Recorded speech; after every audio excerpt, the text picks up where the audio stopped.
Marcus Chen had seen plenty of desperate souls drift through the outer rim trading posts, but nothing quite like the Zalathi who stumbled into his cargo bay that rain-soaked evening on Kepler Station. The alien's chitinous shell was cracked, his forearms trembling as he clutched a bottle of synthetic ethanol like it was the last hope in the galaxy. "Please," the creature wheezed through his translator, "I have assets, 3 young ones, prime genetics, worth fortune in consortium markets." Marcus looked up from his manifest, bile rising in his throat. He'd heard rumors about the flesh, trade in the deeper systems, but seeing it firsthand made his hands clench into fists. "Get out of my ship!" "Wait." The Zalathi's compound eyes gleamed with desperation. "You don't understand. They're mine. My offspring. I can trade them freely under Zalathi law." The human captain stood slowly, his weathered face hardening. "And I said get out." But then he heard them. Soft voices speaking in harmonious tones from the shadows behind the alien. 3 small figures emerged, their iridescent skin shimmering, with bioluminescent patterns that pulsed with what Marcus somehow knew was fear. They couldn't have been more than human equivalent of 8 or 9 years old, their large eyes reflecting the cargo bay's harsh lighting. The eldest stepped forward, her voice barely a whisper. "Please, honored human. Father says we must go with traders now. We will be good workers." Something broke inside Marcus's chest. He'd lost his own daughter years ago to a plague outbreak on Mars colony. These children, alien or not, deserved better than becoming commodities in some sick market. "How much?" Marcus asked quietly. The Zalathi's antennae twitched with sudden hope. "Ah, you see their value? 40,000 credits for all 3. They cook, clean, compute mathematics." 10 bottles of Centauri whiskey," Marcus interrupted. "That's my offer." The alien's translator sputtered.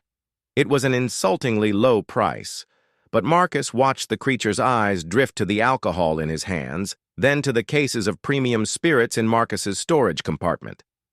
Addiction won over parental instinct, as Marcus had grimly expected.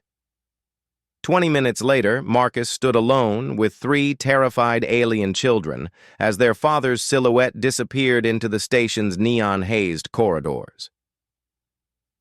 The eldest girl, who told him her name was Lyra, looked up with those enormous luminous eyes.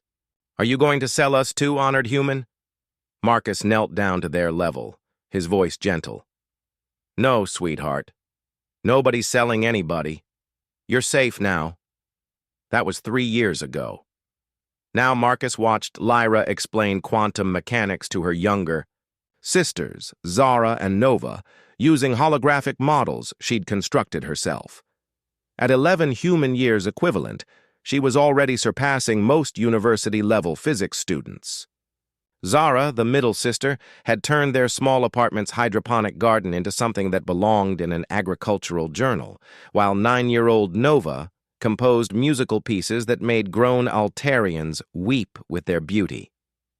"Dad!" Lyra called out. The words still made Marcus's heart skip a beat. "The Galactic University sent another acceptance letter. They want all 3 of us for their accelerated program." Marcus set down his coffee, studying the official document. Full scholarships, research positions, fast track to advanced degrees, everything any parent would dream of for their children. "What do you girls think?" he asked. The 3 sisters exchanged one of their telepathic conversations, something they could do with each other but no one else. Finally, Nova spoke up in her musical voice. "We want to go, but only if you come too. You could teach their xenoanthropology program. We looked it up. Besides," Zara added with a grin that revealed her sharp canine teeth, "someone needs to keep the human professors from being boring." Marcus laughed, remembering his own abandoned academic career from before he'd become a trader. "You girls have been planning this, haven't you?" "We're Zalathi," Lyra said with dignity. "We always plan 17 steps ahead. It's genetic." That evening, as he helped Nova with her mathematical compositions, and listened to Zara explain her latest breakthrough in atmospheric agriculture. Marcus reflected on the strange turns life could take. He'd started as a cargo runner trying to outrun his grief, but these three brilliant, beautiful children had given him something he'd thought was lost forever: a family.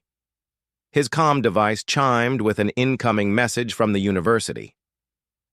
Professor Chen, they were addressing him now, acknowledging his publications on interspecies child development that had grown out of his experiences raising the girls. The Zalathi Council had also sent word.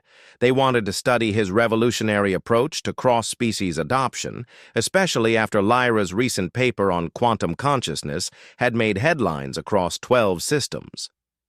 Later, as he tucked Nova into bed and her bioluminescent patches dimmed to a soft, sleepy glow, she whispered, "Thank you for keeping us, Dad." "Thank you for letting me," Marcus whispered back. In the next room, he could hear Lyra and Zara still discussing their university plans, their voices bright with excitement about the future. A future that drunk, desperate Zalathi had tried to trade away for a bottle of booze, never knowing he was handing over three of the most remarkable minds in the galaxy. Marcus smiled as he turned off the lights. Humanity's greatest strength had always been its capacity to see potential where others saw only problems, to nurture what others would discard. These three brilliant girls weren't just his daughters now. They were going to help shape the future of galactic civilization. And it had all started with a simple human refusing to let children become commodities. The next morning, Marcus began composing his acceptance letter to the university. It was time for the Chen family's next adventure.